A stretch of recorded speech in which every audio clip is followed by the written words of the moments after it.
వచ్చేసి దితి వచ్చేసి ఆమె పిల్లల్ని కనకుండా ఆపేసుకుంటుంది 100 సంవత్సరాలు. దాని వలన ఏంటంటే మొత్తం అంతా అంధకారం అయిపోతుంది. సో దాంతో ఇవి దేవతలందరూ వచ్చేసి బ్రహ్మని ఏమవుతుంది, ఎందుకు ఇలా జరుగుతుంది మాకు, దీని నుంచి ఎలా బయటపడాలి అనేసి వచ్చి బ్రహ్మని అడుగుతారు. బ్రహ్మని అడిగేటప్పుడు ప్రేయర్ ఎలా చేస్తారు, నీకు అన్నీ తెలుసు, నువ్వు భగవంతుడితో సమానము, నీ వల్లనే జీవులు వస్తున్నారు, నీ వల్లనే జ్ఞానం వచ్చింది, నీకు భూత భవిష్యత్తు వర్తమానాలు తెలుసు, సో అందువలన నువ్వే చెప్పగలుగుతావు ఏంటిది అనేది అడుగుతారనమాట.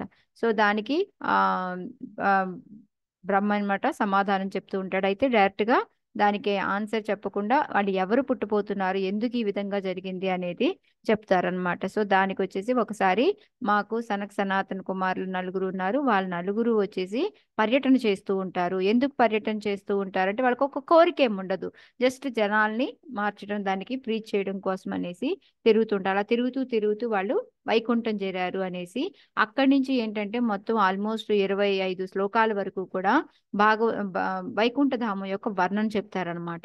సో దాంట్లో మొత్తం మనకి 22 వరకు వర్ణన వస్తుంది. 23, 24, 25 ఏంటంటే 23వ శ్లోక వచ్చేసి మనం ఎవరైతే దానికి వైకుంఠధామం వెళ్ళగలుగుతాము, 24 వచ్చేసి మన మనిషిగా మన యొక్క ధర్మం ఏంటి అనేది, మనం ఏం చెయ్యాలి అనేది, 25 వచ్చేసి ఎవరు వెళ్ళగలుగుతారు అనేది మనకి చెప్పున్నారనమాట. సో ఎవరైతే భగవంతుడి యొక్క వర్ణనల మీద వాటి మీద ఇంట్రెస్ట్ చూపిస్తారో, ఇంట్రెస్ట్ కలగదో వాళ్ళకి, అంటే ఒక వైకుంఠ వర్ణన కానీ భగవంతుడి యొక్క లీలల మీద కానీ ఎవరికైతే ఆ ఏమంటారు ఇంట్రెస్ట్ వినాలనే రుచి కలగదో అలాంటి వాళ్ళు ఎప్పుడు వైకుంఠం చేరరు అనేది చెప్తారనమాట. ఒక మనిషిగా మనం ఏంటంటే ఒక భక్తి జ్ఞానము గురువుని సాధుని వదలకుండా పట్టుకొని భక్తి చేసుకుంటూ భగవంతుడి దగ్గరికి వెళ్ళడం, ఇది ఎందుకంటే ఎప్పటికో కానీ ఎంతో కష్టపడితే కానీ దొరకదు ఈ మానవ జన్మ అనేది. ఈ మానవ జన్మ కోసమే దేవతలు కూడా పాకులాడుతూ ఉంటారు అనేసి మనకు చెప్పారనమాట. 25 శ్లోకాలు వచ్చేసి ఎవరైతే ఈ ఇవి తెలుసుకొని భగవంతుడి కథల మీద ఇంట్రెస్ట్ తో ఉండి సాధన భక్తి ద్వారా మనము మారుతాము భక్తుల కింద, అలాంటి వాళ్ళు మాత్రమే అక్కడికి వెళ్ళగలుగుతారు, ఎక్కడికి వైకుంఠం వెళ్ళగలుగుతారు. సో వాళ్ళల్లో ఏంటంటే ఆ భక్తి చేసేటప్పుడు కథలు వినేటప్పుడు మనకి అన్ని రకాల పులకాశ్రువులు అన్ని కూడా కలుగుతూ ఉంటాయంట, అలాంటి వాళ్ళకు మాత్రమే అర్హత ఉంది అని చెప్పారు. సో వైకుంఠం యొక్క వర్ణన చెప్పేటప్పుడు మెయిన్ గా మనకి అక్కడ ఏంటి అంటే అందరూ మగవాళ్ళు వైష్ణవుల్లాగా ఉంటారు, ఆడవాళ్ళు లక్ష్మీదేవి లాగా ఉంటారు.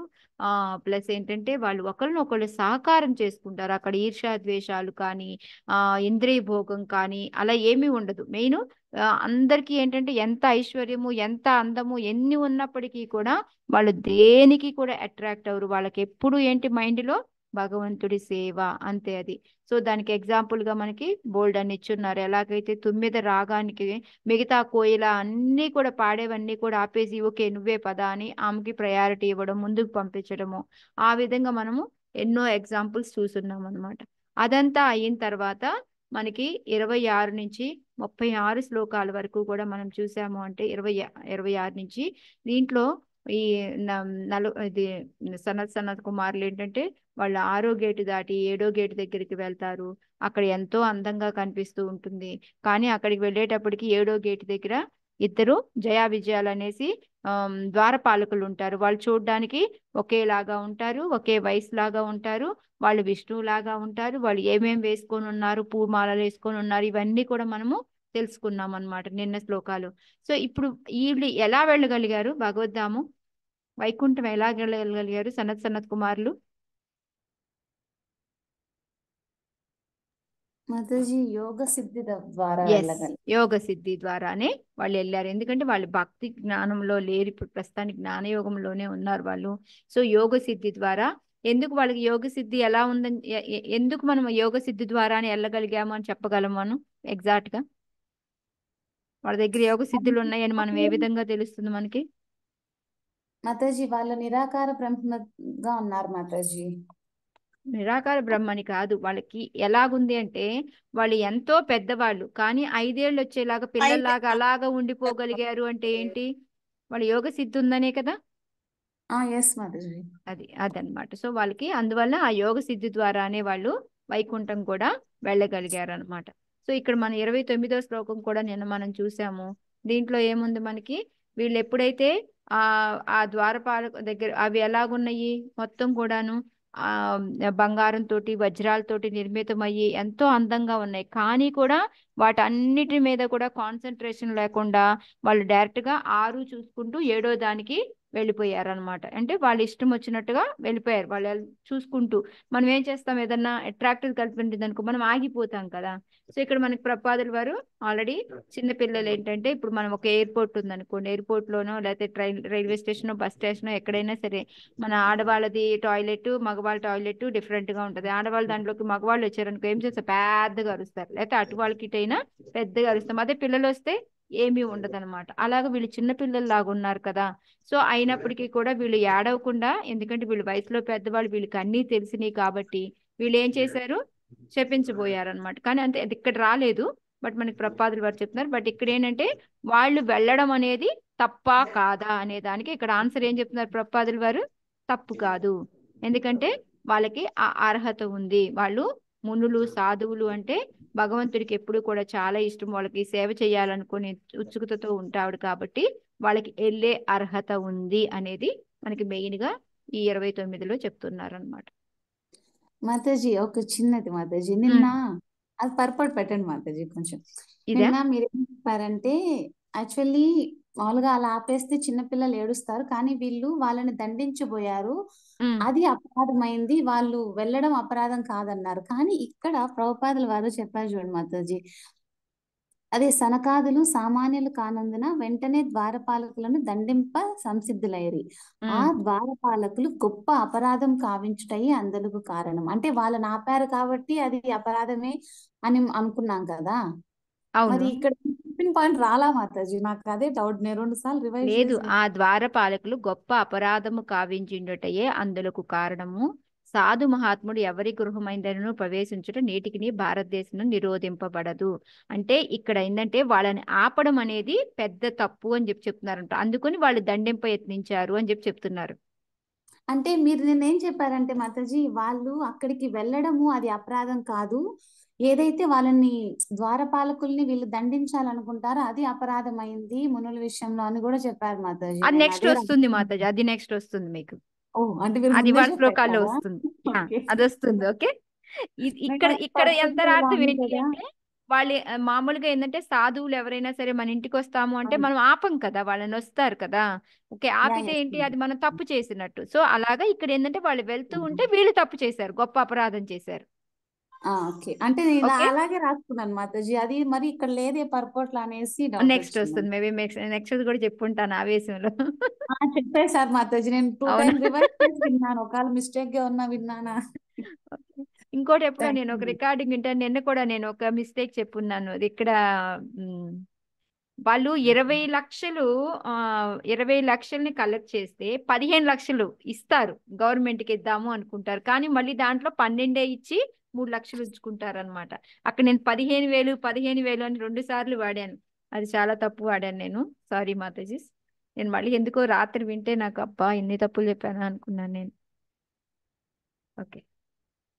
तान् वीक्ष्य वातरशनां चतुरः कुमारान् वृद्धान् दशार्धवयसो विदितात्मतत्त्वान् वेत्रेण चास्कलयतामत दर्हणां स्तौ तेजो विहस्य भगवत्प्रतिकूलशीलौ. ఎవరైనా చదవండి మాతాజీ. హరే కృష్ణ. కృష్ణ మాతాజీ. చదవండి జయలక్ష్మి మాతాజీ.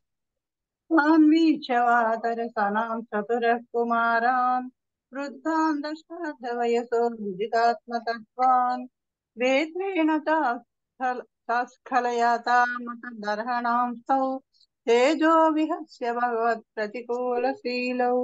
దిగంబరులకు ఆ మునులు జీవులందరికన్నను పెద్దవారైనను ఆత్మతత్వానుభవమును బలిసిన వారైనను కేవలం 5 ఏండ్ల బాలుర వలె గోచరించది. కానీ ద్వారపాలకులు భగవానుకి అప్రియమగు స్వభావము కలిగినట్టు వారు. ఆ మునులను కాంచినంతనే వారి మహిమలను నిర్లక్ష్యపరిచి తమ దండములతో మార్గమును నిరోధించిరి.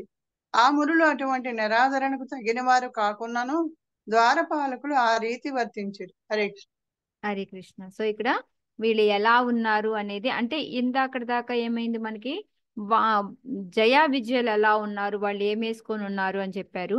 ఇక్కడ వచ్చేటప్పటికి ఏంటంటే మనకి ఆ సనత్ కుమారులంతా కూడా వీళ్ళు ఎలా ఉన్నారు అని చెప్పి చెప్తున్నారు. అయితే విశ్వనాథ చక్రవర్తి గారు చెప్తారనమాట, వీళ్ళకి బట్టలు ఏమి ఉండవు, 5 ఏళ్ల పిల్లల్లాగా ఉంటారు కదా, బట్టలు అనేవి ఏమీ ఉండవు. కాకపోతే ట్వింక్లింగ్ బెల్స్ ఉంటాయి చూడండి వాళ్ళకి, అవి ఉంటాయన్నమాట. వాళ్ళు వస్తున్నట్టు తెలుస్తున్నట్టుగా సౌండ్ రావడానికి అవి మాత్రం వాళ్ళ వాళ్ళ మెడల్ వాళ్ళకి నడుంకి కట్టుంటాయి అని చెప్పేసి విష్ణు చక్రవర్తి గారు చెప్పారనమాట.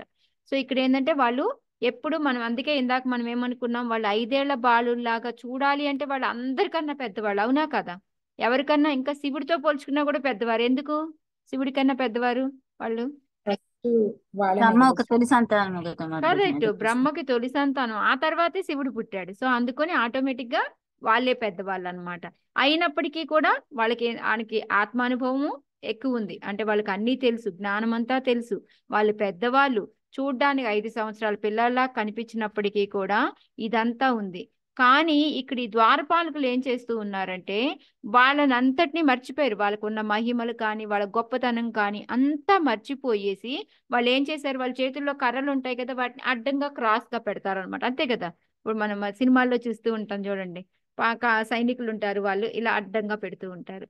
సో అందుకని యాక్చువల్ గా ఆ నిరాదరణ అనేది కరెక్టా? ఇందాక ఆల్రెడీ పోయిన శ్లోకాల్లో కూడా మనం చెప్పుకున్నాం, అడ్డు పెట్టకూడదు.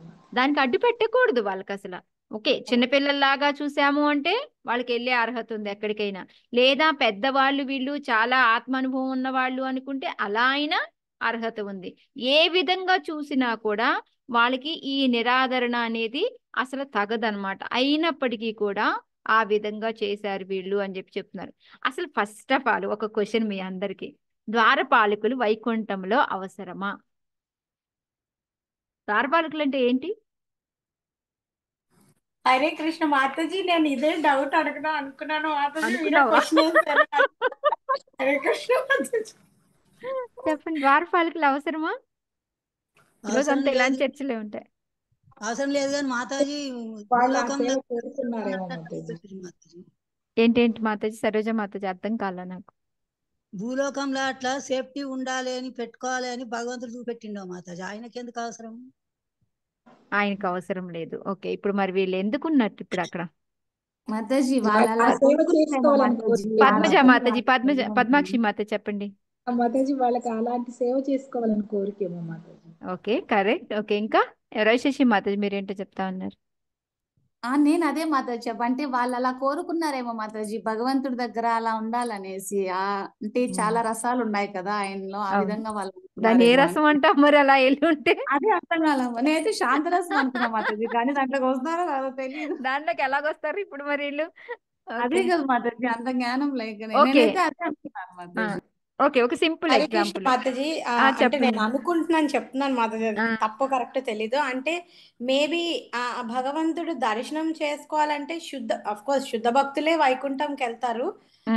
అలాంటి వాళ్ళని లోపలికి పంపించడానికి వాళ్ళు ఉన్నారేమో అనుకుంటున్నాను మాతాజీ. నీ ఆన్సర్, నీ క్వశ్చన్ రెండు నీ దాంట్లోనే ఉన్నాయి. అవునా?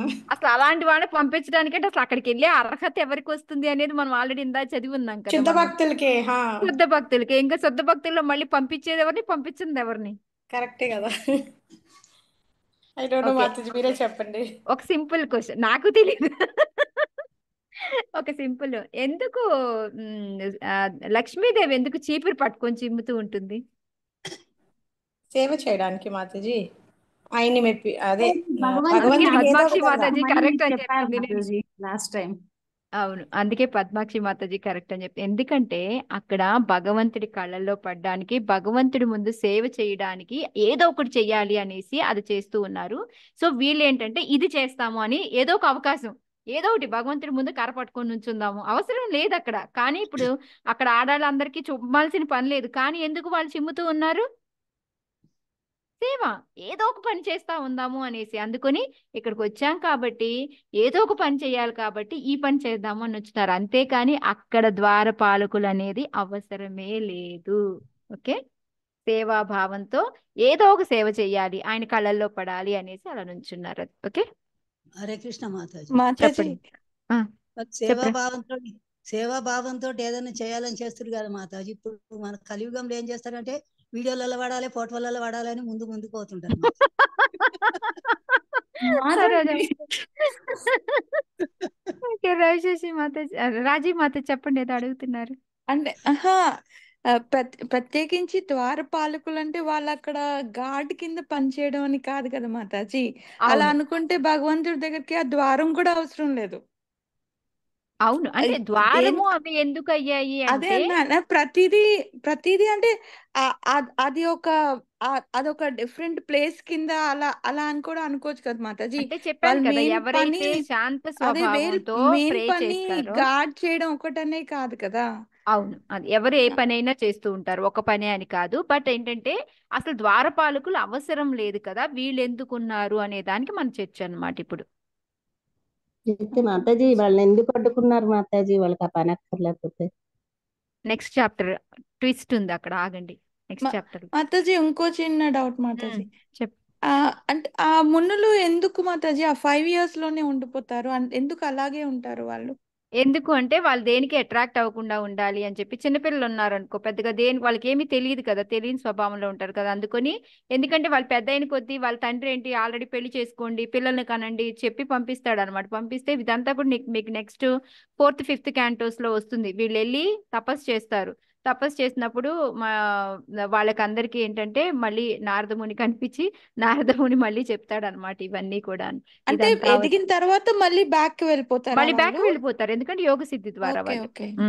ఓకే ముందు ఎదుగుతారు, ముందు పెద్దోళ్ళలాగా ఉంటారు, తర్వాత ఓకే ఓకే అయిపోతారు. అందుకే చెప్పాను కదా ఓకే ఇందాక, యోగ సిద్ధి ఉందని ఎలా చెప్పగలమంటే ఇదే ఎగ్జాంపుల్ అన్నమాట వాళ్ళకి. అంటే ఓకే మాతాజీ ఫస్ట్ వాళ్ళు ఎప్పుడైతే బ్రహ్మదేవుడు సృష్టించారో అప్పుడే వాళ్ళు మాకు ఇవేం వద్దని తపస్సుకి వెళ్ళిపోతారు కదా మాతాజీ. లేదు, మీరు ఫస్ట్ ఫస్ట్ లో తపస్సుకి చెప్పారు. వెళ్తాము అని వెళ్తారు. వెళ్ళిన తర్వాత మాకు వీటి మీద ఇంట్రెస్ట్ లేదు, మేము పెళ్ళిళ్ళు చేసుకోము, మేము దీంట్లోనే ఉంటాము అంటారు అని చెప్తారు అనమాట. ఓకే ఓకే మీకు ఓకే ఇదంతా కూడా మీకు నెక్స్ట్ క్యాంటోస్ లో వస్తుంది Mataji, don't worry. Okay, Hare okay Krishna Hare Mataji. Krishna. అప్పుడే వీళ్ళు అప్పుడే వైరాగ్య కలియుగం భక్తితో ఉన్న కోపం వచ్చి వాళ్ళని కూడా చెప్పారు. అందులోకి వెళ్ళి శివుడు వచ్చాడని చెప్తారు కదా మాతాజీ. ఏంటి మాతాజీ? బ్రహ్మదేవుడు ఆగ్రహించుకొని భృకుటి ముడిపడితే అందులోకి వెళ్ళి శివుడు అవును వచ్చిందని మాతాజీ, ఎందుకంటే ఇప్పుడు వీళ్ళు మాట వినకుండా మేము పిల్లల్ని కనము, ఏమీ లేదు, మేము భక్తే చేసుకుంటామని వెళ్తే ఆయనకు కోపం వస్తుంది అనమాట. ఎందుకంటే పిల్లలు నా మాట వినట్లేదు అనేసి. అప్పుడు ఆయన నుదుటిలోంచి ఆయన వస్తాడు అనమాట. అందుకే ఆయన కోపంగా ఉంటాడు అని చెప్తారు. ఓకే, అది ఇంకా హరే ఓకే కృష్ణ మాతాజీ. మాతాజీ. సారీ మాతాజీ. ఆ, మాతాజీ చెప్పండి. మీరు అన్నట్టుగా ఇప్పుడు లోపలిని ఎవరమైతే పుణ్యకార్యం చేస్తామో లోపలికి భగవంతుని వైకుంఠంలోనే ఉంటారా మాతాజీ? ఇప్పుడు వీళ్ళంతా కూడా లోపలే, వాళ్ళందరికి కూడా జై విజయులే కాపలాగా ఉంటారా అసలు ద్వారపాలకుల్లాగా? జై విజయులకి ద్వారపాలకులు అవసరం లేదు, ఇప్పుడు అదే కదా చెప్పుకున్నాం ఎంతసేపు. కాదు కాదు, ఒక్క నిమిషం మాతాజీ. కాదు నాకు అనేది ఉమ్, ఏంటంటే ఇప్పుడు ఉమ్, మీరు ఇవంతా లోపలుండగా అంటే అనవసరంగా నాకు ఏదో ఒకటి వస్తుంది కదా ఆన్సర్. ఏమనిపించిందంటే ఉమ్. మన పాప పుణ్యం అయిపోయిన తర్వాత బయటికి దోసేస్తారు కదా, దానికైనా కావాలి కదా. పాప పుణ్యం అయిపోయి అసలు వైకుంఠంలో ఏముంటది నీకు, పాపం పుణ్యం ఏమి ఉండదు అదే కదా. అనేది మాతాజీ, మనం పుణ్యం చేస్తే కూడా అదే లోకంలోకి వెళ్తామా? పుణ్యం చేస్తే మనం స్వర్గలోకం వరకే వెళ్తాము, వైకుంఠం వెళ్ళము. ఓ కరెక్ట్. ఓకే, అయిపోయింది మాతాజీ. ఓకే, హరే కృష్ణ. హరే కృష్ణ. తోసేయడం ఏమి ఉండదు అక్కడ, అక్కడికి వెళ్తే ఇంకంతే, అక్కడే పర్మనెంట్ మనం. ఓకే, ఇక్కడ ఇక్కడ సేమ్. మాతాజీ పర్పోట్లోని అక్కడ వాళ్ళకి ద్వారపాలకులు పరమ ఆశ్చర్యకరముగాను ఈ సత్యము నెరిగిన పిమ్మటయు ద్వారపాలకులు పరమ ఆశ్చర్యకరముగాను అవమానకరముగాను వారి ప్రవేశమును నిరోధించి వాళ్ళు ఈ చేసిన పని, ఆశ్చర్యం వాళ్ళు నిరోధించడము అనే చేసిన పని అనేది ఎలాంటిది అంటే చూడ్డానికి మనకే ఎలా ఉంది, అదేంటబ్బా ఇప్పుడు వీళ్ళు అక్కడికి వెళ్ళిన వాళ్ళు శుద్ధ భక్తులు, వాళ్ళకి తెలుసు ఈ మునులు ఎలాంటి వాళ్ళు అనేది. ఇప్పుడు మనం ఏం చేస్తాము, అంత పెద్ద మనుషులు నువ్వు ఎలా ఆపేశావు అనేసి ఒక్కోసారి ఆశ్చర్యపోతాము, ఒక్కోసారి అలా ఎలా అవమానించావు అని అడుగుతాము, అవునా లేదా? ఇప్పుడు ఎవరైనా మాతాజీ ఒక సినీ స్టార్ ఎవరో పెద్ద ఆయన వచ్చాడు అనుకోండి, మన ఇంట్లోకి రమ్మంటే మనము వద్దు అనేసి వద్దొద్దు మా ఇంట్లోకి రావద్దు అన్నాం అనుకోండి, మనకు తెలిస్తే ఆ విషయాన్ని అయ్యయ్యో అలాంటి ఎలా చేశారు అని ఆశ్చర్యపోతాము, లేకపోతే అలా ఎలా అవమానించిందమ్మా ఈ అమ్మ అంటాం అంటామా లేదా? సేమ్ అదే మాతాజీ ఇక్కడ ప్రపాదులు వారు చెప్తున్నారు. ఎందుకంటే మనం ఇందాక చెప్పుకున్నట్టు భగవంతుడికి ఎప్పుడూ కూడాను సేవ చెయ్యాలి అని ఉంటుంది. ఎవరికి ఇప్పుడు బ్రాహ్మణులకు కానీ గోవులకు కానీ ఆయన ఎప్పుడు కూడా సదా ఆయన సేవలో ఉంటాడు. మనం ఇప్పుడు మనకు సుధామ వచ్చాడు. సుధామ వస్తే ఏం చేశాడు కృష్ణ? అవును, అతనికి తీసుకెళ్లి పరిగెత్తుకుంటూ వెళ్ళి కూర్చోబెట్టి హగ్గు చేసుకొని ఆయన్ని కూర్చోబెట్టి ఈయన కింద కూర్చొని కాళ్ళు కడుగు తుడిచి ఇది చేస్తాడు. అవును అంటే బ్రాహ్మణులకి సేవ చేయడానికి సదా రెడీగా ఉంటాడు. అలాంటి ఆ భగవంతుడి యొక్క మనస్తత్వం తెలిసి కూడా వీళ్ళు ఎలాంటి వాళ్ళు సాధువులు తెలిసి కూడా ఇలాంటి పని ఎలా చేశారు అనేసి ప్రపాదులు వారు చెప్తున్నారనమాట. అది చూడ్డానికి పరమాశ్చర్యంగా ఉంది, అవమానకరంగా కూడా ఉంది వాళ్ళకి, అంతే కదా. సాధువులకి ఏమనిపిస్తుంది? ఒక అవమానం అనిపిస్తుంది కదా. ఇదేంటి మేమేదో వచ్చి మేము భగవంతుని దర్శించుకుందామంటే మాకు అర్హత లేనట్టు ఆపేసాడేంటి అనిపిస్తుంది కదా. అదే అది నేను అది అన్నట్టుగా పరమాశ్చర్యముగాను ద్వారపాలకులు ద్వారపాలకులు కాదు, ద్వారపాలకులు అలాంటి అక్కడ పని అది చేశారు. రాంగ్, అదే అవును రాంగ్ నాకు అలా అనిపించాం. అవును, మీరు ఉల్టా అర్థం చేసుకున్నారు. అదేంటంటే అదే అదే భగవంతుడు ఎప్పుడు కూడా సనకాది మునులు వంటి వారిని సేవింప ఆసక్తుడయుండును. అదే మనం ఆల్రెడీ అవును చెప్పుకున్నాం కదా. నమో నమో బ్రాహ్మణాయ ఇదే మాతాజీ, నమో బ్రాహ్మణాయ నమో దేవాయ బ్రాహ్మణ్య దేవాయ గో చ బ్రాహ్మణ గో హితాయ చ. బ్రాహ్మణ హితాయ చ.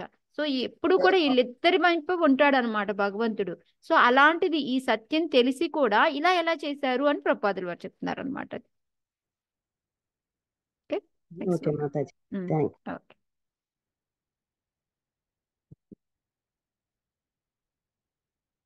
తాభ్యాం మిషస్వ నిమిషేషు నిషిధ్యమానాః సర్వత్తమాహ్యపి హరే ప్రతిహారపాభ్యాం ఊచు సుహృత్తమది దృక్షిత భంగ ఈషత్ కామానుజేన సహసాత ఉపప్లుతాక్షాః. చదవండి మాతాజీ గారు, చదవాలా మాతాజీ? చదవండి సరే. తాభ్యాం మిషస్వ నిమిషేషు నిషిధ్యమానః సర్వాత్తమః యాపి హరే ప్రతిహారపాభ్యాం ఊచుః సృహుత అదిదృక్షిత భంగ ఈశాతు కామానుజేన సహసాత ఉపప్లుతాక్షః.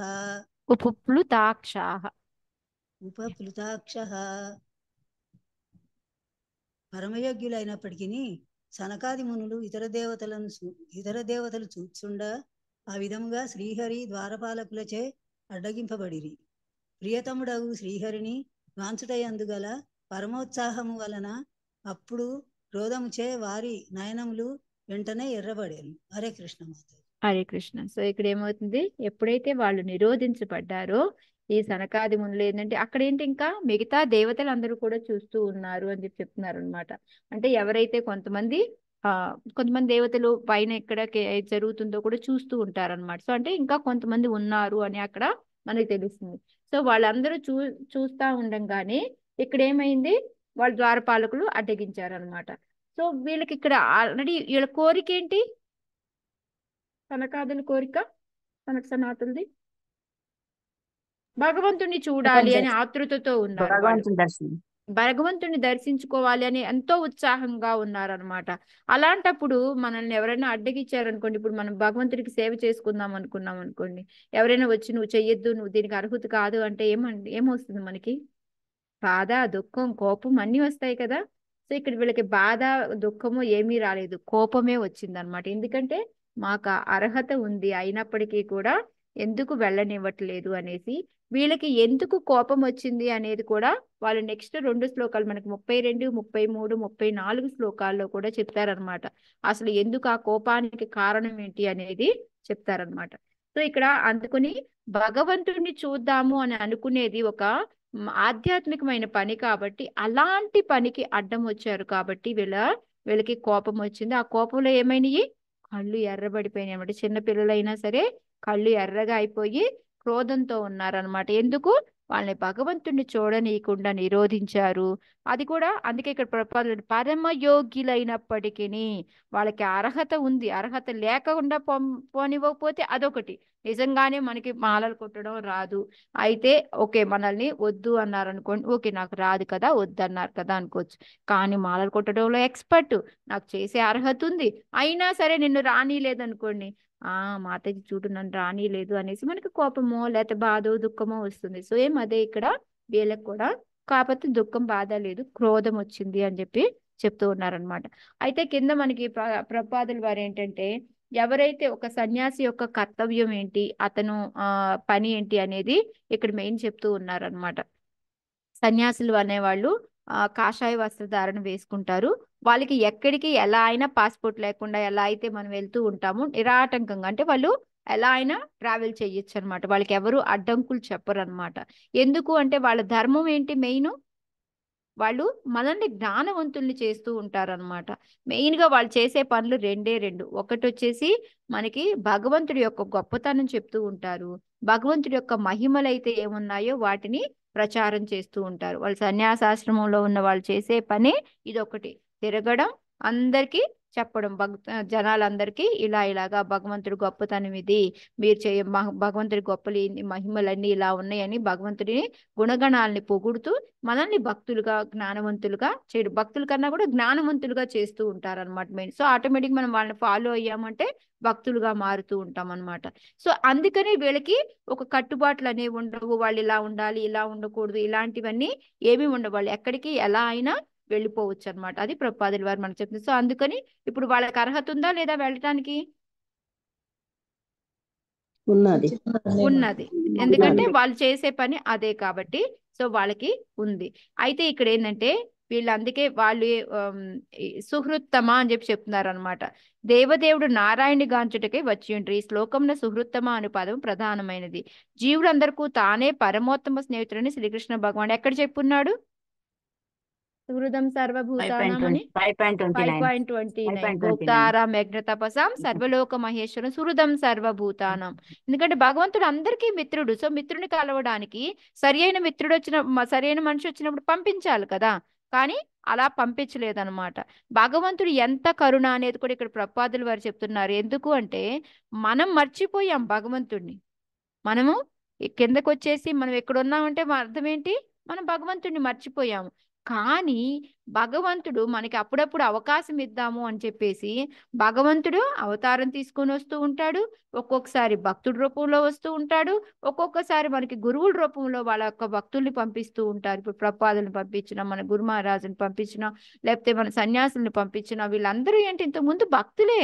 వాళ్ళు ఏంటంటే ఓకే నా యొక్క పనికి మీరు కూడా కిందికి రండి అనేసి తీసుకొచ్చి వాళ్ళని మనకి అప్పుడప్పుడు పంపించి వాళ్ళ ద్వారా మనకి చెప్పించి, అంటే మనం మర్చిపోయినప్పటికీ కూడా ఎవరు చేస్తారు చెప్పండి?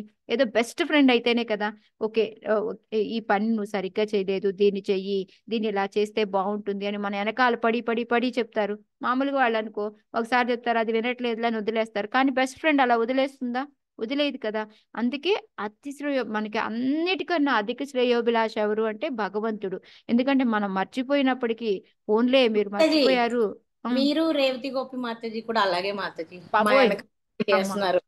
ఓకే అంత లేదు కానీ ఓకే మాతాజీని వేసుకో, నన్ను వేసుకోకు. ఓకే అలాగేంటంటే భగవంతుడు కూడా అంత ఇదిగా అనమాట మన వెనకాలే ఉండి మన కోసం ఎన్ని చేస్తూ ఒక్కొక్కరిని పంపిస్తూ ఉన్నాడు అనమాట. సో అందుకని వాళ్ళు ఏంటంటే భగవంతుడు అంత పరమశ్రేయోభిలాష కాబట్టి ఆయన్ని చూడడానికని వస్తే ఆయన్ని వీళ్ళు ఆపారు కాబట్టి వాళ్ళకి కోపం రావడం అనేది కరెక్టే అన్నట్టుగా. అంటే మెయిన్ ప్రభుపాదుల వారు ఇక్కడ చెప్తుంది, ప్రసాదము లోనికి ప్రవేశింపకుండా వారిని అడ్డుగించుట అనుచితమై ఉన్నది. ఓకే అది తప్పేను అని చెప్పి చెప్తూ ఉన్నారనమాట. నెక్స్ట్ వచ్చేసి నెక్స్ట్ పారాగ్రాఫ్ లో ఏంటంటే మనకి ఈ కోపము అనేది ఎందుకు వస్తుంది అనేది దానికి చెప్తున్నారనమాట. ఈ క్రోధము అనేది యాక్చువల్గా ఈ కామము యొక్క తమ్ముడు కామానుజ అని వస్తుంది చూడండి, మీరు శ్లోకాల్లో చూశారు అంటే ఒక పదం మీకు కామానుజేన అంటే తమ్ముడు అనమాట. కామము యొక్క తమ్ముడు అంటే అది క్రోధం అనమాట. సో ఈ క్రోధం ఎందుకు వాళ్ళకి వచ్చింది అని చెప్పడానికి ప్రభుపాదుల వారు ఈ 2వ పారాగ్రాఫ్ అంతా చెప్తూ ఉన్నారనమాట. ఎందుకు అంటే యాక్చువల్గా చెప్పాలి అంటే సాధు పురుషులు ఎలా ఉంటారు వాళ్ళు?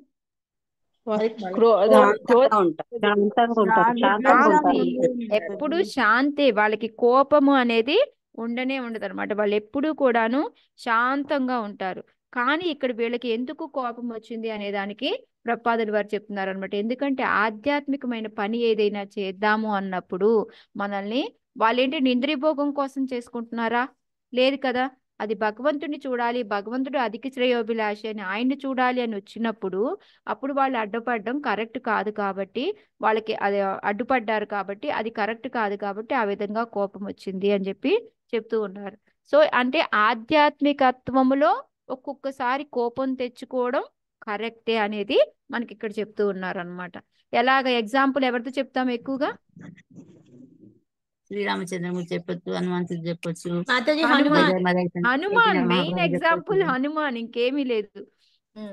అయితే ఇక్కడ ఒకసారి ఆనందదాస్ ప్రభు అనేసి ఆయన మహారాజ్తో పాటు, మహారాజ్ పేరేంటో తెలియదు నాకు, ఆ మహారాజ్తో పాటు ఒక యోగా పారడైజ్ ఐలాండ్ అనేసి, అంటే పారడైజ్ ఐలాండ్ అంటే అది ఎలా ఉంటుందంటే యుఎస్ లోనో ఎక్కడో నాకు తెలియదు, అది యోగా సెంటర్ అన్నమాట, శివానంద యోగా సెంటర్. అది చూడండి 5 స్టార్ హోటల్ లాగా ఉంటుంది. సో అక్కడ ఏంటంటే రోజు ఒక 150 మెంబర్స్ వచ్చేసి యోగా ప్రాక్టీస్ చేస్తూ ఉంటారు. ఒక సన్యాసిని కూడా ఉండి దాంట్లో చేసుకుంటూ ఉంటారు అనమాట. అయితే ఒక రోజు ఏమవుతుందంటే ఈ మహారాజు, ఈ డివోటీస్ అందరూ, ఆనందాస్ ప్రభు వీళ్ళందరూ కలిసేసి వెళ్ళారనమాట. ఒక 15 మంది. వారం రోజులు క్లాసులు చెప్పండి మీరు ఎక్కడ అని చెప్పి వాళ్ళు పిలిచారు. సో వెళ్ళారు. వెళ్తే ఏమైతుంది, ఫస్ట్ డే వెళ్ళేసి వీళ్ళు కీర్తను ఇవి మొదలెడితే మృదంగా ఇవన్నీ సౌండ్లు కదా, వాళ్ళు ఎలా ఉంటారు, శాంతంగా యోగా చేసుకుంటూ మెడిటేషన్ చేసుకుంటూ ఉండేవాళ్ళు. సో వాళ్ళకి తట్టుకోలేకపోతారు, దాన్ని తట్టుకోలేక ఆ సన్యాసిని అయితే లేచి వెళ్ళిపోతారు. అంటే కోపం తెచ్చుకోరు, బట్ ఏంటంటే లేచి వెళ్ళిపోతారు అక్కడి నుంచి, మేము తట్టుకోలేకపోతున్నాము అనేసి. సో ఇక్కడ ఏంటంటే ఓన్లీ ఈ 12 మందో 15 మందో ఎవరైతే మహారాజ్ కూడా వెళ్ళారో వాళ్ళే డాన్స్ చేసిన, అంటే డాన్స్ కాదు, నవ్వుకుంటూ కీర్తన చేసుకుంటూ ఆనందంగా ఉన్నారు. మిగతా వాళ్ళంతా 150 మంది కూడా మెదలకుండా ఇలాగే కూర్చొని ఉన్నారు, ఎంత కీర్తన జోరుగా జరుగుతున్నా కూడా. సో 2 రోజులు అయిపోయింది, 3 రోజులు అయిపోయింది. అప్పుడు ఇంకా మహారాజ్ ఏంటంటే వాళ్ళకి వెళ్ళి చెప్పారు, మనకి ఇలాగ 2 రోజుల ప్రోగ్రామ్ ఉంటుంది, వారం రోజుల ప్రోగ్రాంలో ఉదయం ఒకసారి సాయంకాలం ఒకసారి కదా, ఒక్క టైము ఈ సన్యాసిని లేనప్పుడు కండక్ట్ చేయండి ఈ ప్రోగ్రామ్ ని అని చెప్తే సరే అని వాళ్ళు లేనప్పుడు పెట్టారనమాట. పెట్టి కీర్తన స్టార్ట్ చేశారు. కీర్తన స్టార్ట్ చేసిన తర్వాత మహారాజ్ చెప్పారు, ఈ ఆనందాస్ ప్రభు వీళ్ళకి లాభం లేదు, ఫస్ట్ మీరు లేచి డాన్స్ చేయడం మొదలు పెట్టండి అన్నారు. సో డాన్స్ చేసి మొదలు పెడితే మిగతా ఇంకా తర్వాత ఈ 150 మంది ఎంతంటే ఒక చూడండి, ఒక ఏమంటారు, ఇంకా డాన్స్ ఎలా చేస్తారంటే ఉగ్రం అని చెప్పలేము, వర్డ్ నాకు కరెక్ట్ గా రావట్లా. అంటే మన ఆఫ్రికన్స్ చేస్తే డాన్స్ చూడండి బలంగా ఎలా ఉంటుందో, ఎంతసేపు చేసినా వాళ్ళు అలసిపోరు, అలాగా అంత తీవ్రంగా వాళ్ళు డాన్స్ చేస్తారనమాట. దాని దెబ్బకి ఈ డివోటీస్ చేయలేక వీళ్ళు కూర్చుండిపోతారు, వాళ్ళు మాత్రం అలాగే కంటిన్యూ చేస్తూ ఉంటారు. సో ఏంటంటే వీళ్ళకి ఏంటంటే ఎప్పటి వరకు ఆ అనుభవం లేక ఈ యోగాలో ఎలా ఉన్నారు అని వాళ్ళని మార్చడానికి మహారాజు వెళ్ళారనమాట. సో అక్కడ ఏంటంటే సన్యాసినికి కోపం రాలా, వాళ్ళు లేచి వెళ్ళిపోయారు, ఇది నాకు తగదు అనుకొని వెళ్ళిపోయారు. కానీ ఇక్కడ వీళ్ళకి కోపం వచ్చింది, ఎందుకంటే వీళ్ళకి ఆ భగవంతుని చూద్దాము అనుకునేదాన్ని ఇంద్రియ పరంగా కాకుండా భగవంతుడి పరంగా కాబట్టి అందుకొని వీళ్ళకి వచ్చింది. హరే కృష్ణ. అది ఇంకోటి వచ్చేసి ఇక్కడ ఏంటంటే విదితాత్మతత్వ అని చెప్తూ ఉన్నారు. వాళ్ళు ఎలాంటి వాళ్ళు అంటే వాళ్ళకి భగవంతుడి గురించి ఆత్మానుభవం తెలుసు, అంటే భగవంతుడు ఆత్మ ఎవరు, పరమాత్మ ఎవరు, వాళ్ళ మధ్యలో ఉన్న సంబంధం ఏంటిది, దీని గురించిన మొత్తం నాలెడ్జ్ అంతా కూడా ఉంది. వాళ్ళు ముక్త పురుషుల కిందే లెక్క అయినప్పటికీ కూడా లాస్ట్ లో కూడా ఈ క్రోధం అనేది వస్తూ ఉంటుంది అని చెప్పేసి ప్రపాదుల వారు చెప్తూ ఉన్నారనమాట. అయితే ముక్త స్థితిని బడియుట అన్నది మనుజుని ఇంద్రియ కర్మలను కోల్పోవుట అగత్యపరచదు. ఓకే, ఇంద్రియ పర కర్మలు ముక్త స్థితి యందును కొనసాగును, కానీ భేదమేమనగా ముక్త స్థితి అందలి ఇంద్రియ కర్మలు కృష్ణ భక్తి భావన సంబంధమునే స్వీకరింపబడను. అంటే మనకేమీ కోరికలు ఉండవు, ఇంకా అన్ని ముక్త స్థితి అంటే మొత్తం వదిలేసాము అని కాదు, కానీ మనకి కోరికలు ఉంటాయి. అవి కోరికలు ఎలాంటివి, ఓన్లీ భగవంతుడితో ఉండే కోరికలే ఉంటాయి, అది భగవంతుడి ప్రీత్యర్థం చేసే పనులే ఉంటాయి, కానీ మన ప్రీత్యర్థం అని ఉండవు అనేది చెప్తున్నారు అనమాట. సునీత మాతాజీ ప్లీజ్ మ్యూట్ లోకి వెళ్ళరా. Yeah, thank you. సో మనకి మొత్తం మీద ప్రపాదుల వారు చెప్పడం ఏంటంటే భగవంతుడి ప్రీత్యర్థమై మనకి ఒక్కొక్కసారి కోపం వచ్చినా కోరికలు వచ్చినా అది ఏమి తప్పు కాదు, మన ఇంద్రియ ప్రీత్యర్థమై ఏం చేసినా అది తప్పు అని చెప్పేసి మెయిన్ చెప్తున్నారు. మళ్ళీ ఇంకోటి వచ్చేసి భగవంతుడు వీళ్ళు ఆత్మతత్వ అంటే వాళ్ళకి ఏంటంటే పరమాత్మకి ఆత్మకి తేడా ఏంటి అవన్నీ కూడా వాళ్ళకి తెలుసు.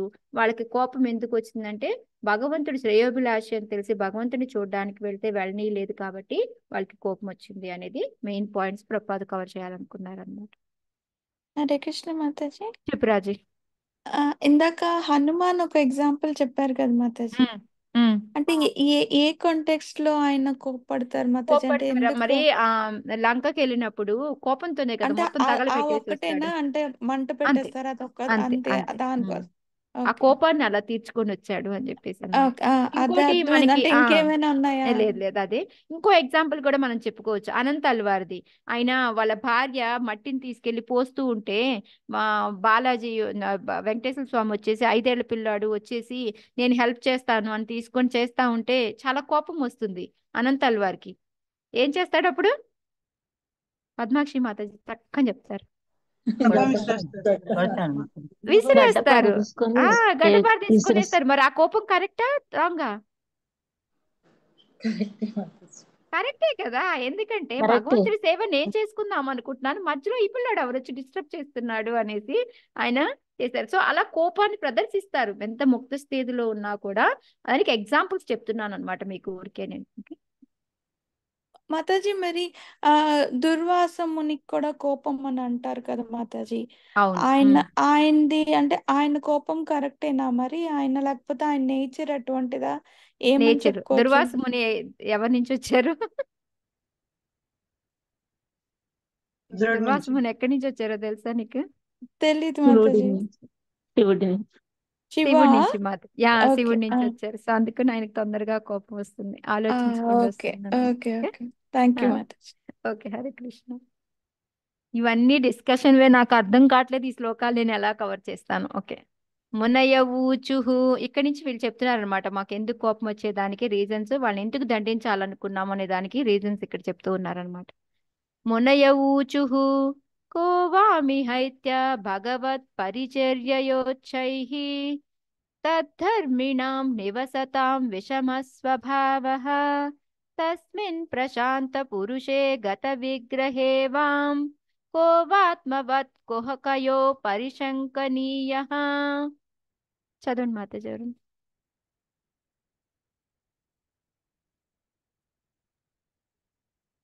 హరే హరే కృష్ణ. చదవండి చదవండి హరే కృష్ణ. చదవండి మాతాజీ. మునయ ఉచుహు కో వామిహైత్యై భగవత్ పరిచర్యయోచై తద్ధర్మిణాం నివసతాం విషమ స్వభావః తస్మిన్ ప్రశాంత పురుషే గత విగ్రహే వాం కో వాత్మవత్ కుహకయో పరిశంకనీయః.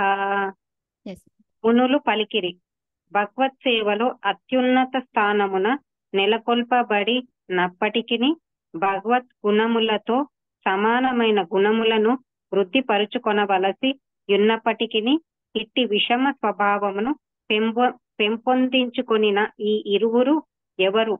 వీరు ఈ వైకుంఠమున ఎట్లు వసించుచున్నారు? ఈ భగవద్ధామమున శత్రువు ప్రవేశించుటకు ఆస్కారమేది?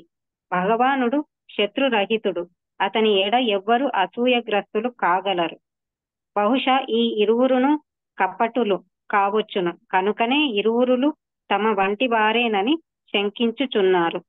హరే కృష్ణ మాత. హరే కృష్ణ మాత. సో ఇక్కడ వాళ్ళు ఫస్ట్ కారణం చెప్తూ ఉన్నారు అనమాట. ఏం చెప్తున్నారు ఇక్కడ మెయిన్? అక్కడ దాకా వచ్చారు అంటే ఏంటి? శుద్ధ భక్తులు అని చెప్పుకున్నాం. సో ఇప్పుడు జయా విజయాలు కూడా శుద్ధ భక్తులే కదా అక్కడ.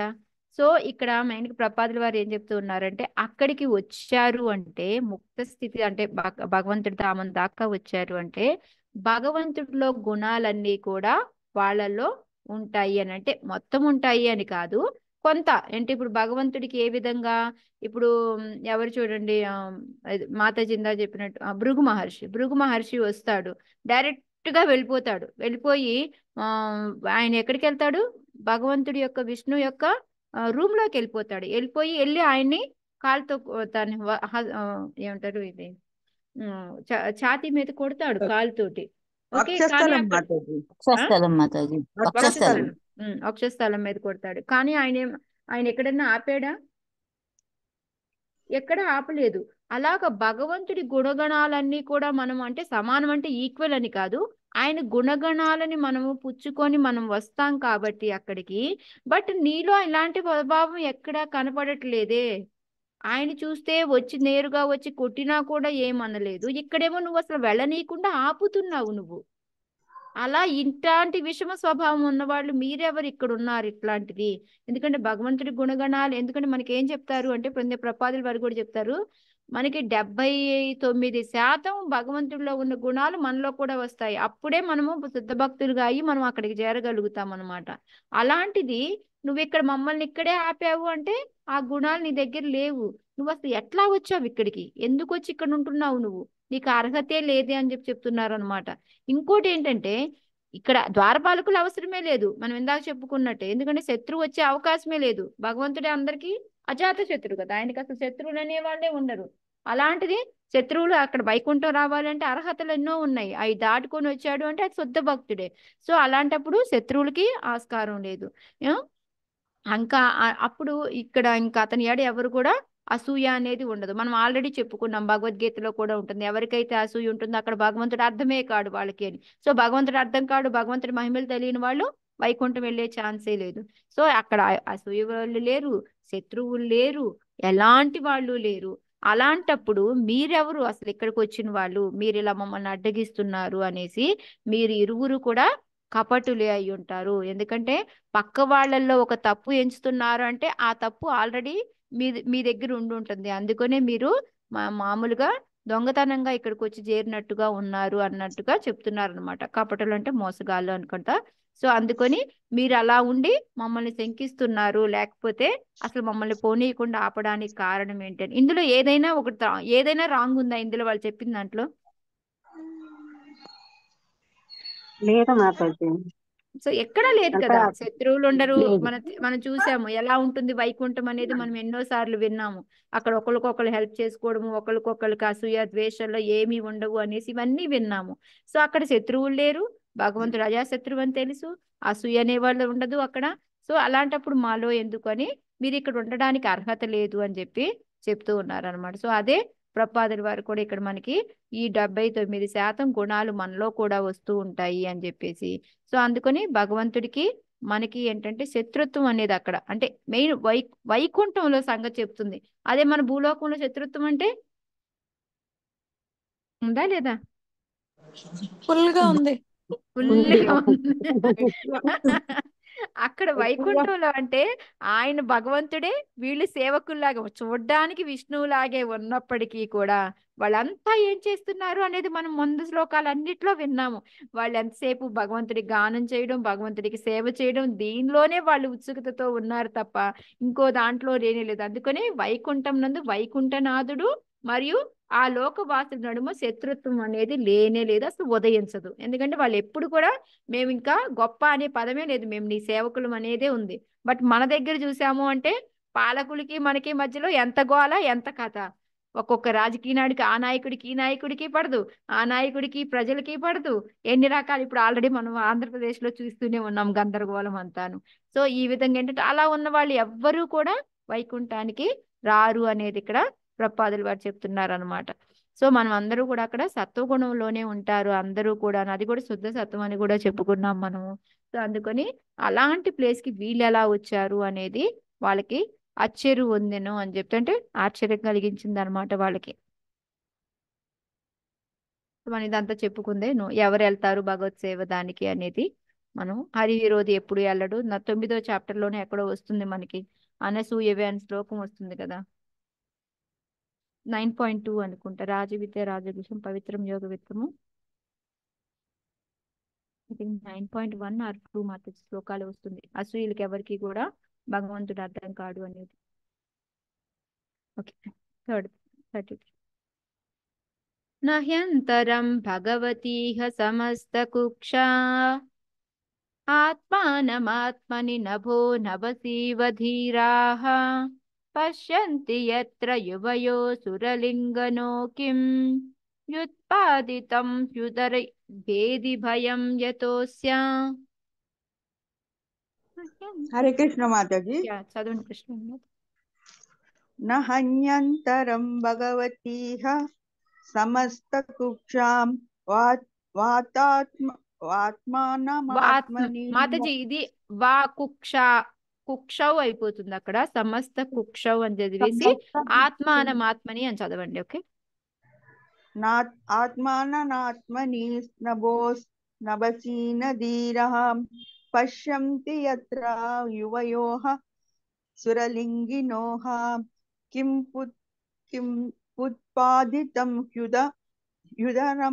హృదరభేది భయం యతోస్య హృదయరభేది భయం యతోస్య మాతాజీ.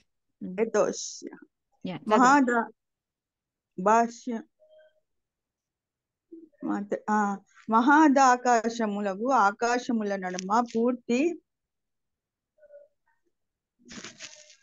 కనిపిస్తుంది. అవునా?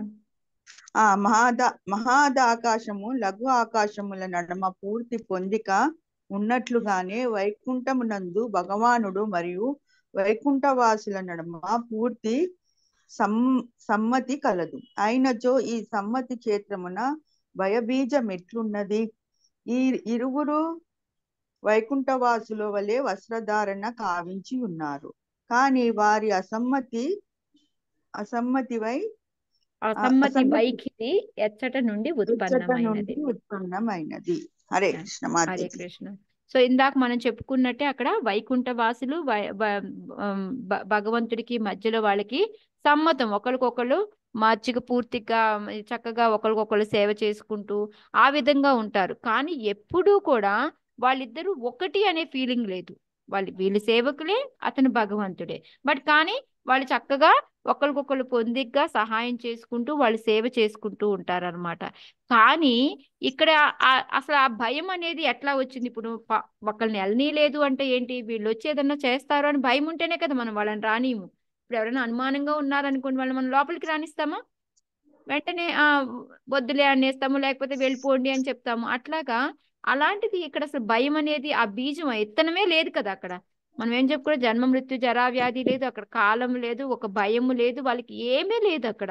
అలాంటిది ఇక్కడ భయం బీజం అంటే ఆ ఇత్తనం అనేది అసలు ఎలా మొదలైంది?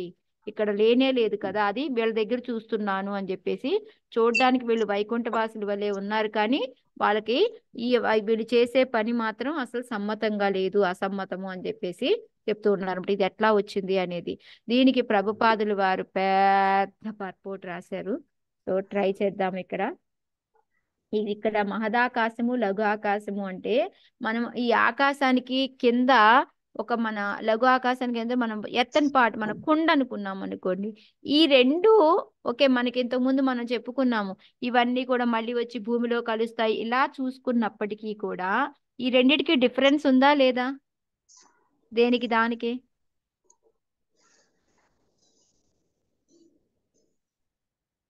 దానికే తేడా ఉంది. దానికే తేడా ఉంది కదా. సో ఇక్కడ ప్రపాదుల వారు మనకి అది ఎక్స్ప్లెయిన్ చేయడానికి ఏం చేస్తూ ఉన్నారంటే, ఇప్పుడు భౌతిక ప్రపంచం ఉందనుకోండి. ఈ భౌతిక ప్రపంచంలో అందులో ఓకే ఢిల్లీయో బాంబేనో ఏదో తీసుకుందాము, అక్కడ ఒక హైదరాబాద్ తీసుకుందాం, మనకు బెటర్ కదా.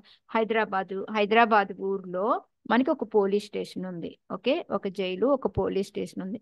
సో పోలీస్ స్టేషన్ ఏరియా పెద్దదా, హైదరాబాద్ ఏరియా పెద్దదా? హైదరాబాద్ ఏరియానే పెద్దది. ఓకే, ఈ జైలు అనేది ఏదైతే ఉందో అది చాలా చిన్నది. సేమ్ అలాగే ఆధ్యాత్మిక ప్రపంచం అనేది చాలా పెద్దది, జైలు లాంటిది చిన్నది భౌతిక ప్రపంచం. ఈ రెండు ఒకటే అనడం కరెక్టా? కాదు. దేనికి అదే కదా, ఆధ్యాత్మిక ప్రపంచం అదే, భౌతిక ప్రపంచం ఇదే ఇక్కడ మనకి ప్రపాదుల వారు ఎక్స్ప్లెయిన్ చేయాలనుకుంటూ ఉన్నారనమాట. సో అలాగా మనకి ఈ 4వ వంతు మనం ఆల్రెడీ ఇంత ముందు నేర్చుకున్నాం. భౌతిక ప్రపంచం ఆధ్యాత్మిక ప్రపంచానికి ఉన్న తేడాలు ఏంటి అని మనం పట్టికేసుకొని, మరి అది 1/3 ఉంటుంది, ఇది 3/4 ఉంటుంది, ఇలాగా మనము అన్ని నేర్చుకున్నాం అనమాట. సో అందుకని పరమ పురుషుడు తన స్వభావరీత్యా ఆనందమయుడు, తన దివ్యానందమును మరింతగా వృద్ధి కావించుకొనుటకు అతడు బహురూపిణిగా నగును. ఇదియే సృష్టి నియమము. అంశములైన జీవులందరూ భగవతేంద్రియములు సంతృప్తిపరచటకే ఉద్దేశింపబడి ఉన్నారు కనుక ఆ పొందికేందు భేదం గోచరించగానే శీఘ్రమే జీవుడు మాయచే బంధితుడగును. ఎప్పుడైతే మనం భగవంతుడి సేవలోనే ఉండి మనం అదంతా చేస్తూ ఉంటామో, అంటే ఇప్పుడు చూడండి, మనం ఏదైనా మనకి ఒక నియమాలు ఉన్నాయి, ఆ నియమాన్ని పాటించలేదు అనుకోండి, తీసుకెళ్ళి మనల్ని ఎక్కడేస్తారు? జైల్లో వేస్తారు. జైల్లో వేస్తారు. సేమ్ అదే విధంగా మనకి భగవద్గీత భాగవతంలో చెప్పినవి ఏవైతే ఉన్నాయో అవన్నీ పాటించకుండా మనము భగవంతుడిని పట్టించుకోకుండా ఉన్నాము అనుకోండి, తెచ్చి మనల్ని జైలు లాంటి ఈ భౌతిక ప్రపంచంలో భౌతిక పడేందుకు జగత్తులో మన ఈ భౌతికేంద్రియాన్ని సంతృప్తి పరచడానికే చూసుకుంటూ ఉన్నంత వరకు కూడా మనము మాయలో బంధింపబడినట్టే, మనం ఈ భౌతిక ప్రపంచంలో జైల్లో పడి తిరుగుతున్నట్టే. అందుకని ఈ భౌతిక ప్రపంచం అనేది ఒక జైలు లాంటిది అని చెప్పి ప్రపాదులు వారు చెప్తున్నారు అనమాట. ఎప్పుడైతే మనం భగవంతుడి ఆనందం కోసమే మనం ప్రయత్నించి మనము ఎప్పుడైతే నియమ నిబంధనలన్నీ పాటిస్తామో అప్పుడు మాత్రమే మనము ఆధ్యాత్మిక ఆకాశానికి వెళ్ళడానికి మనకి ఆస్కారం అనేది దొరుకుతుంది అని ఫస్ట్ పారాగ్రాఫ్ లో చెప్పారనమాట.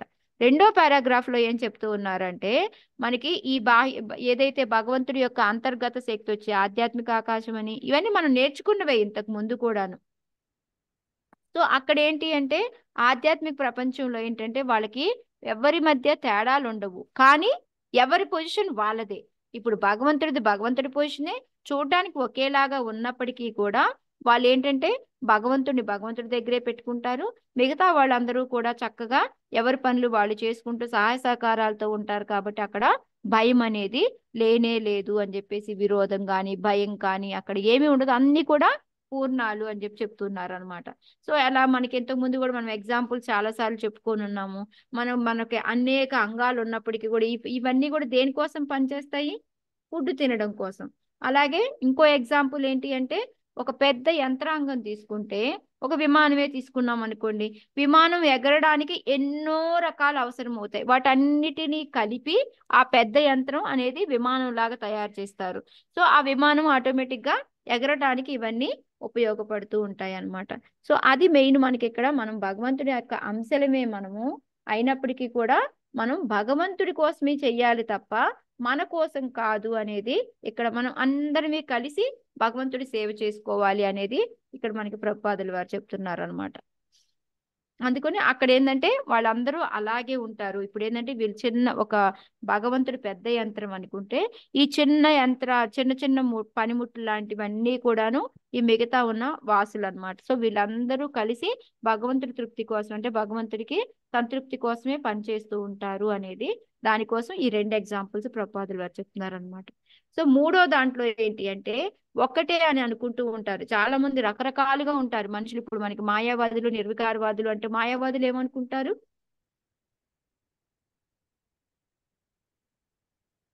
మాయావాదులు ఏమనుకుంటారు? మేమే దేవుళ్ళం అంటారు కదా. అదే, మేము భగవంతుడు ఒకటే అంటారు. మనకేంటంటే ఊరికే ఎంజాయ్ చేయడానికి ఇక్కడికి వచ్చాము, ఇది అయిపోయిన వెంటనే మనము భగవంతుడిలో కలిసిపోతాం, భగవంతుడు మనము ఒకటే అని చెప్తారు. నిరాకారవాదులు ఏం చెప్తారు? భగవంతుడికి ఆకారం లేదు అని చెప్తూ ఉంటారు అనమాట. సో ఇలా ఒక్కొక్కరు ఒక్కో రకంగా ఉంటారు. సో వాళ్ళు ఇది అలా అని భగవంతుడితో మనం ఎక్కువగా ప్రభుపాదుల వారి, ఇది మాయావాదులు చెప్పేదంటే అస్సలు ప్రభుపాదుల వారికి నచ్చదనమాట. అందుకని ఇక్కడ ప్రభుపాదుల వారి ఎగ్జాంపుల్స్ తో సహా చెప్తున్నారు మనకి. ఇప్పుడు ఈ మహదాకాశము లఘు ఆకాశం అనే దాన్ని చిన్నగా మనం ఎలా చెప్పుకోవాలి అంటే, మన బాడీ ఉందనుకోండి, ఇది మనకి మహదాకాశం అనుకోండి, లోపల మనకి పేగులు, ఈ ఏవైతే నర్వ్స్ ఉంటాయి, అవి ధమనులని, సిరులని మనం అన్ని చదువుకొని ఉన్నాం కదా చిన్నప్పుడు, అవన్నీ కూడా లోపల లఘు ఆకాశం అనమాట. సో ఈ మహదాకాశం లఘు ఆకాశం ఒకటేనా? మన బాడీ లోపల ఉన్న పేగులు ఒకటేనా? ఆ పేగు నా బాడీ అంటే ఒప్పుకుంటామా మనము? నా కిడ్నీ నా బాడీ అంటే ఒప్పుకుంటామా? ఒప్పుకోము కదా. ఒప్పుకోం కదా. అదే ఇదే కదా, సేమ్ అదే అనమాట. ప్రభుపాదులు వారు చెప్తున్నారు వీళ్ళు ఒకటే అని చెప్తారు, అది కరెక్ట్ కాదు.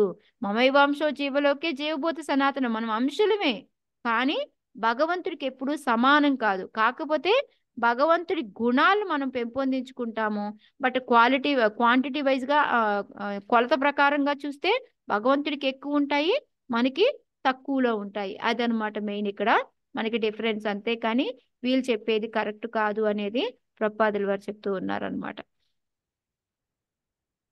నెక్స్ట్ వచ్చేసి ఇంకోటి మనకి ఇక్కడైతే మనకి రాజకీయాలుగా మనకి ఇవన్నీ ఉండి విభజించి పాలించడము ఇవన్నీ ఉంటాయి. బట్ అక్కడైతే అలాంటిది ఏమీ ఉండదు. వాళ్ళందరూ చక్కగా ఉంటారు కాబట్టి వాళ్ళకి అందరూ మాయలో అనేది వాళ్ళు ఉండనే ఉండరు. ఇక్కడ ఏంటంటే మనకి మాయాభావం అనేది చాలా ఉంటుంది కాబట్టి అందువలన మనకి ఇలా జరుగుతూ ఉంటుంది. నిరాకారవాదులు కూడా కొంతమంది ఏం చెప్తారు, భగవంతుడు ఉంటే ఉండొచ్చు లేకపోతే లేకపోవచ్చు, భగవంతుడికి అస్తిత్వం ఉంది లేకపోతే శూన్యము అనేసి రకరకాలు చెప్తారు. కానీ ఏ భావం మాయావాదులది కానీ నిరాకారవాదులది కానీ ఏ విధంగా చూసినా ఏది కరెక్ట్ కాదు అనేసి ప్రపాదుల వారు ఈ 2 పారాగ్రాఫ్స్ లో వచ్చేసి వాళ్ళు అనేది కరెక్ట్ కాదు అని చెప్పేసి చెప్తూ ఉన్నారు అనమాట.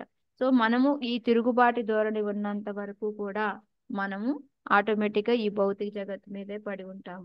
ఎప్పుడైతే మనం భగవంతుడి తృప్తి కోసమే పనిచేయడం మొదలు పెడతాం అప్పుడే మనము ఆధ్యాత్మిక ఆకాశం వెళ్ళే అవకాశం ఉంటుంది అనేది మెయిన్ గా ఇక్కడ చెప్తూ ఉన్నారు అనమాట.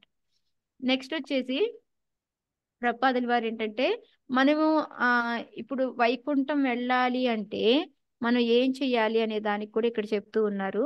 మనకి యాక్చువల్గా మన ధర్మం ప్రకారంగా మనం నడుచుకోవాలి. ధర్మం అంటే మనకి 2 శ్లోకాలు చెప్తారు మనకి భగవద్గీతలో భాగవతంలో ఏం శ్లోకం ఎవరికైనా గుర్తుందా ధర్మం అంటే?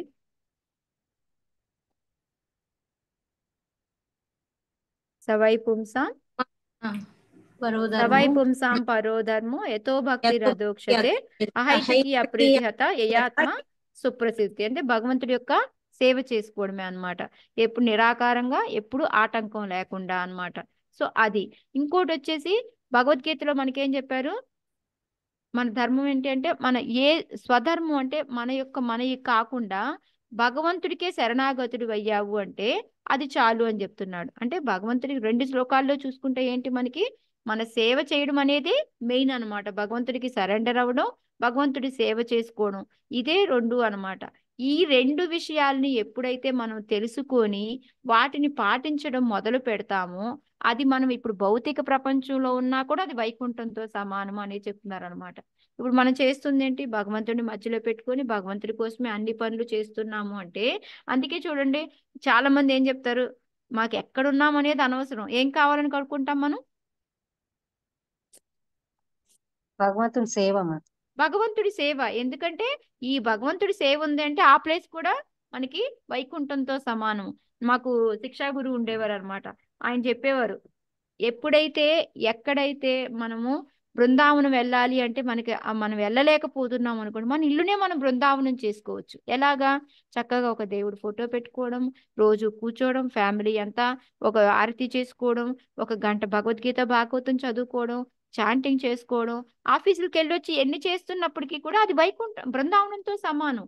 అలాగే మనం ఈ భౌతిక ప్రపంచంలో ఉన్నా కూడా మనము వైకుంఠంలో ఉన్నట్టే. అది ఎప్పుడు అంటే భగవంతుడి యొక్క సేవ చేసుకుంటూ ఉంటే అనేసి ప్రపాదుల వారు అదే చెప్తున్నారు అనమాట. మనం కూడా అవే నియమములు ఇచ్చటను అనుసరింపబడచ్చు. ఆ నియమాలు ఏంటి?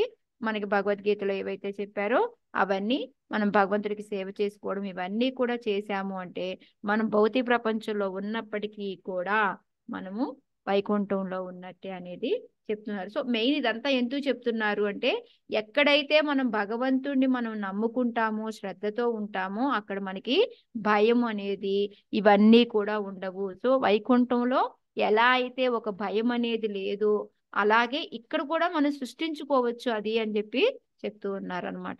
మీరు ప్రపాదుల వారిని చూసారు అంటే ఆయన లాస్ట్ ఇచ్చే ఒకే ఒక ఇన్స్ట్రక్షన్ ఏంటి అంటే మీరందరూ నా మీద ప్రేమ చూపించాలి అని అనుకుంటే మీరందరూ ఒకరికొకరు సహాయ సహకారాలు చేసుకుంటూ ఆధ్యాత్మికంగా ముందుకు వెళ్ళండి. ఇది main last and final instruction ప్రపాదించేది. ఎందుకంటే ఆయనకి తెలుసు ఈ ప్రపంచం ఎలా ఉంటుంది, ఈర్ష ద్వేషాలతోటి ఇలా ఉంటుంది కాబట్టి అందుకని ఆయన లాస్ట్ ఇన్స్ట్రక్షన్ ఫైనల్ ఇన్స్ట్రక్షన్ ఎప్పుడు కూడా ఇదే చెప్తారు. ఇంకోటి మనకు ఆల్రెడీ మీరు ప్రపాద లీలామృత మాతాజీ దగ్గర వింటూ ఉన్నారు. ఎప్పుడైతే భక్తిదాన్ సరస్వతి మహారాజ్ వెళ్ళిపోయిన వెంటనే ఏమవుతుంది అక్కడ